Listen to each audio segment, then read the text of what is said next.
Hey everyone! He-Who here from LeetCode. Today we're solving LeetCode 605, Can Place Flowers, using Java. This is an easy difficulty problem, and it comes under the Arrays section of the LeetCode 75 study plan. And from the title, it sounds like we're going to be working with flowers and figuring out whether we can place them somewhere. But what exactly does that mean? Let's find out. To understand exactly what we're being asked to do, let's start with the problem statement. We're given an integer array called flowerbed. Each position in this array represents a plot in a flowerbed. A value of 0 means the plot is empty, and a value of 1 means a flower has already been planted there. We're also given an integer n, which represents how many new flowers we want to plant. Now here's the important rule.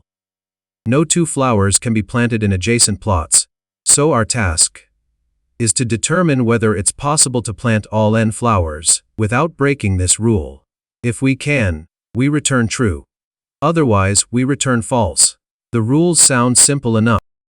But whenever a problem involves placement constraints like this, it's much easier to understand visually. So let's walk through an example. Suppose we're given flowerbed equals 10001, n equals 1. Instead of looking at this as an array, let's visualize it as a flowerbed. Our goal is to plant one more flower. Now let's inspect each empty plot. Can we plant a flower in the first empty position? No, because it's directly next to an existing flower. That would violate the rule. Now let's look at the middle position. Notice that both neighboring plots are empty.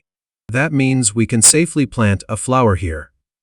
After planting, the flowerbed becomes 10101, and since we only needed to plant one flower, the answer is true. So the key idea in this problem is determining whether a position is safe for planting. Now that we understand what makes a position valid or invalid, the next question is, how do we actually solve this problem? Let's start with the most straightforward approach first. One brute force way to solve this problem is to try planting a flower in every empty position. After placing a flower, we can scan the entire flowerbed and verify whether the arrangement is still valid. If we find two adjacent flowers anywhere in the flowerbed, we know that placement was invalid. So we remove the flower and continue. Otherwise, we keep it and increase our planted flower count. Then, we move to the next position and repeat the same process. That's the basic idea. Now let's see how we can translate that idea into code. We'll iterate through the flowerbed, one position at a time. Whenever we find an empty plot, we'll temporarily plant a flower there. After that, we'll run another loop through the entire flowerbed. During this validation step, we'll check whether any two flowers have become adjacent. If the placement is invalid, we'll remove the flower we just planted. Otherwise, we'll keep it and increase our count.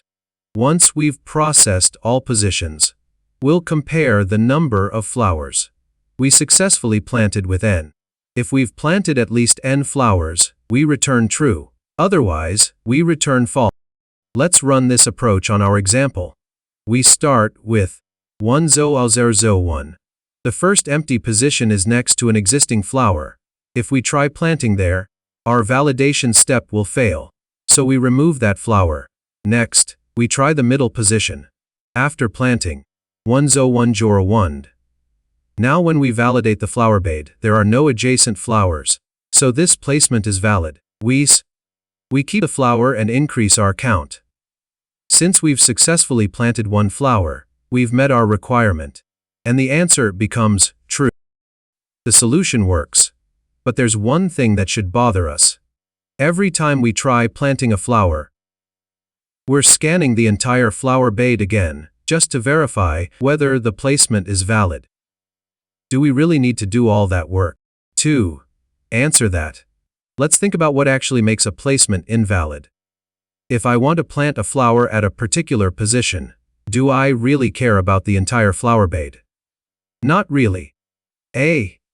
Flower only cares about its immediate neighbors. The plots 5 positions away don't matter. The plots 10 positions away don't matter. The only plots that matter are the ones directly to the left and right. And that's the key observation. Instead of planting first and validating later, we can validate before planting. For every position, we'll check 3 things. First, the current plot must be empty. Second, the left neighbor must either be empty or not exist. And third, the right neighbor must either be empty or not exist. If all 3 conditions are satisfied, we know it's safe to plant a flower. No extra validation loop needed. The implementation is pretty straightforward. We'll iterate through the flower bed from left to right.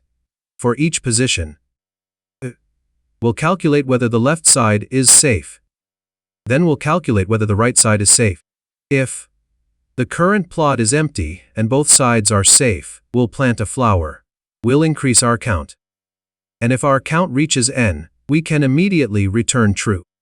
Because we've already planted all the flowers we needed. But before we move on, let's run it on our example and see it in action. We start with 10001. The first position already contains a flower, so we skip it. The next position is empty. But its left neighbor contains a flower, so we cannot plant there. Now we move to the middle position. The current plot is empty. The left neighbor is empty, and the right neighbor is also empty. Perfect. We can safely plant a flower. It becomes 101,101. Our count becomes 1. And since n is also 1, we can immediately return true. Simple. No second validation loop, no unnecessary check. Now let's analyze the complexity in the brute force approach. Every placement could trigger another full scan of the flower bed.